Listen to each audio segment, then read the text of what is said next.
Didier Francis Corroyette. Cet homme n'a pas le profil type du prédateur sexuel. Beau garçon, les yeux bleus, il roule en Nissan Sentra, il a donc tout pour plaire. Et pourtant, il cache une terrible déviance.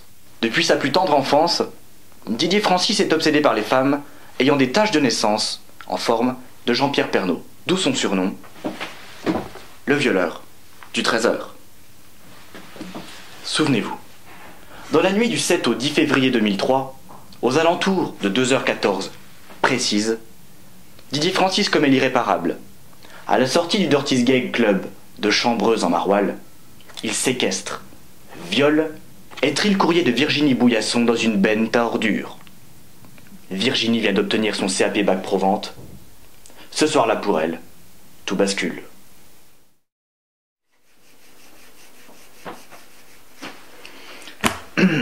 Alors, Virginie, bonsoir. Bonsoir. Virginie, vous êtes actuellement sans emploi, puisque depuis l'incident, vous vous êtes retrouvée incapable de travailler correctement. Oui. Racontez-nous ce qui s'est passé cette nuit-là. Alors je me souviens très bien, c'était un jeudi soir, on était au Dirty Gag Club pour la soirée Gangsta Rap et Acrobranche. Oh, la fête battait son plein, on s'amusait bien et c'est là que je l'ai rencontré. Oui, enfin, vous aviez bu ce soir-là. Oui, la fête se déroulait, vous savez, les esprits s'échauffaient, les couples se formaient, moi j'avalais mon 3e cocktail, on a discuté de la fête des confitures, des vendanges dans le Périgord, des taches de naissance, il m'a fait rêver. Oui. Alors, à ce moment-là, Magali... Virginie. Oui, Virginie, ça fait plaisir.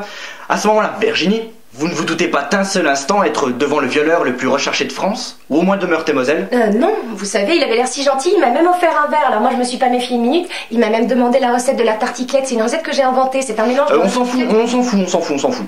Alors, à ce moment-là, Stéphanie... Non, Virginie, j'insiste. Oui, mais quel que soit votre prénom, vous savez que vous avez une tache de naissance en forme de Jean-Pierre Pernaut. Oui. Et vous faites pas le rapprochement avec le violeur du Trésor? Si, évidemment. Bah non, je veux dire, on pense toujours que ça n'arrive qu'aux autres, ce genre d'histoire. Ah, et alors qu'est-ce qui se passe? Eh ben, il m'a emmené dans le parking, et là, il m'a jeté dans une benne à ordures. Bon, moi, je l'avais déjà fait dans des endroits insolites, je l'avais fait dans les toilettes publiques, dans la rame de métro, sur les rails du métro, et quand j'y repense, mon Dieu. Mais à ce moment précis, Valérie... Non, moi, c'est Patricia. Attendez, c'était pas Virginie? Non, mais, je sais plus. À ce moment précis, est-ce que vous vous doutez qu'il va vous violer atrocement en utilisant divers objets d'origine potagère? Que vous n'allez plus jamais regarder un gratin de la même façon? Non, je croyais qu'il savait ce qu'il faisait, et quand il a sorti cette courgette... Attendez, le rapport d'enquête précise qu'il s'agissait d'une aubergine.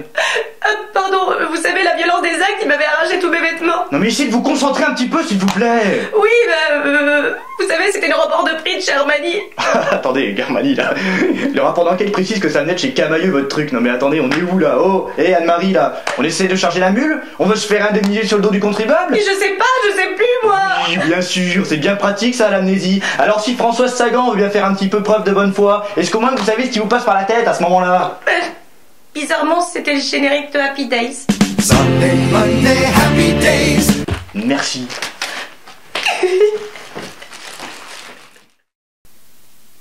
Lorsqu'il est mis en examen en novembre 2007, soit plus de 4 ans après les faits, Didier Francis provoque la controverse en déclarant alors à la presse « C'est mon dernier mot, Jean-Pierre ». Le verdict est sans appel. Mélanie écope de 5 ans de réclusion pour arnaque aux assurances. Didier Francis est libéré le jour même.